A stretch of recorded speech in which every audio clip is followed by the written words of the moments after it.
Will Russia collapse because of this war? Russia has been in the headlines lately due to the country's role in the war in Ukraine and the annexation of Crimea. Still, very few people have considered the possibility that this controversial action could cause Russia to collapse, or at least severely hurt its economy and social structure. However, Russia may collapse as soon as Putin dies because the Russian folks do not want this war. They want to live in peace. And they don't want to die in a war they didn't start and which doesn't concern them. Russia might also collapse before then, if the sanctions and low oil prices drag on long enough. But will it happen? What are the chances of it happening? Why does the West not care about the deaths of thousands of Russians? Will we see the disintegration of Russia? And if so, when and how will it happen? Hey there folks, welcome to Econify. Please subscribe if you haven't, yet like our videos and be sure to tell us what you think in the comments. Today, we'll find out if Russia is going to collapse anytime soon. It's a lot, so be sure to stay till the end of the video. Alright fellas, let's continue. President Vladimir Putin's decision to invade Ukraine has shaken the international community and raised questions whether Russia can sustain its current economic growth as it faces renewed Western pressure and increased economic sanctions. Typically, Russia's economy continues to be battered by low oil prices and the devaluation of the ruble, which economists say could push the nation into recession. But many experts say Putin's latest move in Ukraine isn't likely to cause instability that could lead to his ouster, because it's driven by his desire to restore Russian greatness rather than any inherent weakness at home. The guy's a real macho. Vladimir Putin himself said that Russia would never collapse, and he doubts it will ever happen. Well, not everyone believes that anyway. However, the country's economy has been hit very hard by Western sanctions and tumbling oil prices, but he believes that it will not result in the collapse of Russia's financial system or even the state-hold itself. The big guy said Russia's economy had experienced difficulties before, yet they could always adapt and overcome them.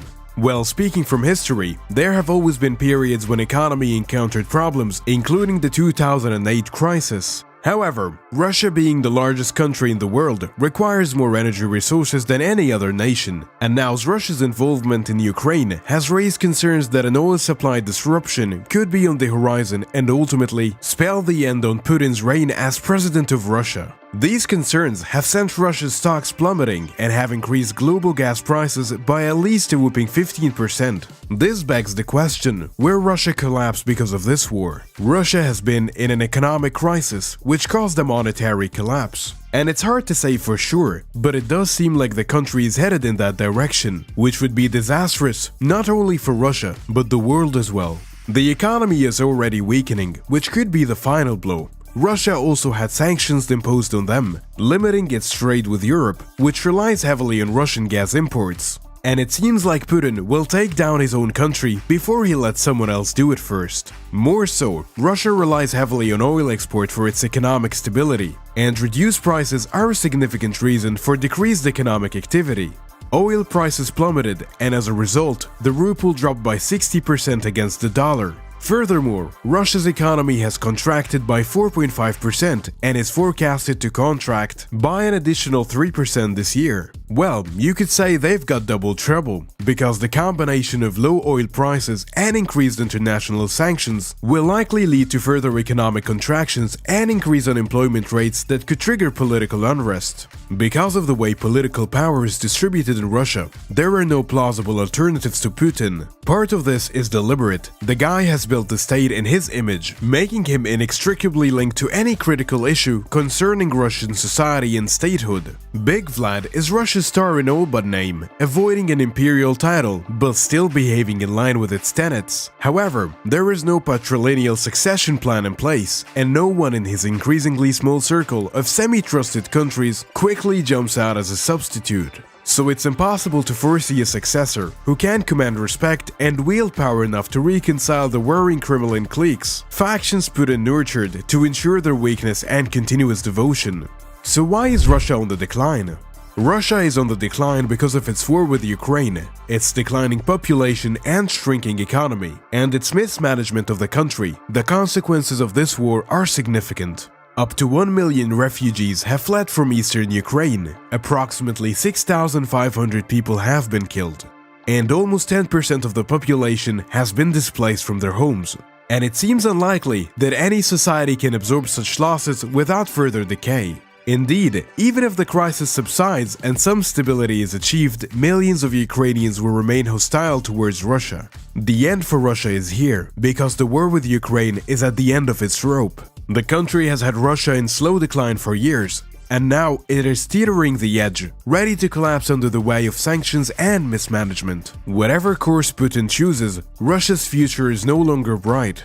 To get there, however, it will have to fight through high international tensions and potential low-intensity civil wars in part of southern Russia. Putin might also need to wage high-intensity wars against NATO member countries, thus raising the chances of a full-scale nuclear confrontation that would bring about destruction not only for Europe, but as much for the whole world. That is not a pretty scenario, and we mustn't think of such possible destruction, but we must also acknowledge them, so we can think through how they might unfold and how they might affect our society choices today. Vladimir's really making nightmares. How did the war in Ukraine affect Russian economy?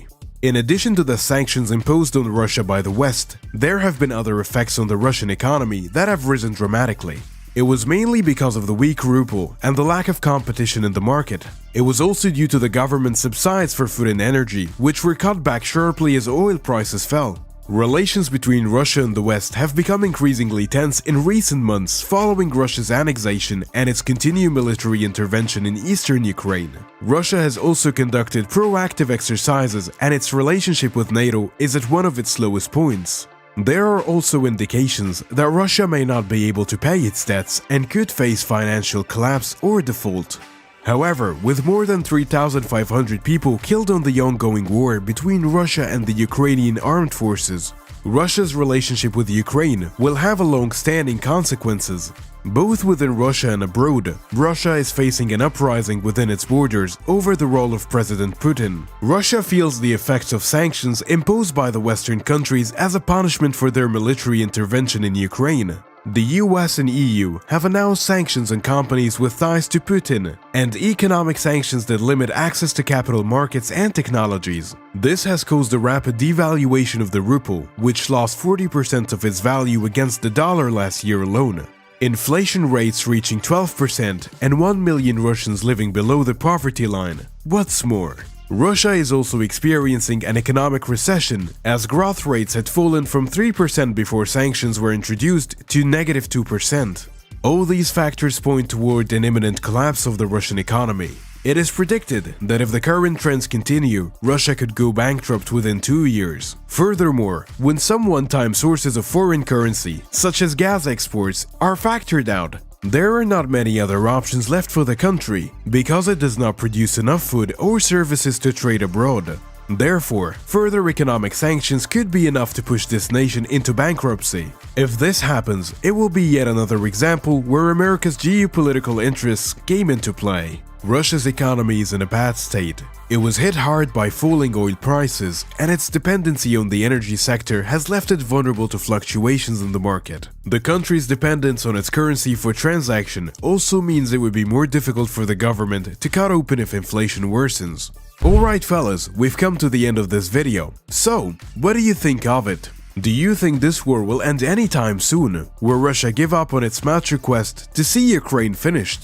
Please, drop your opinion in the comment section below, and don't forget to like our videos. Share and subscribe buttons are right there. We will be dropping more videos soon. Thank you for watching.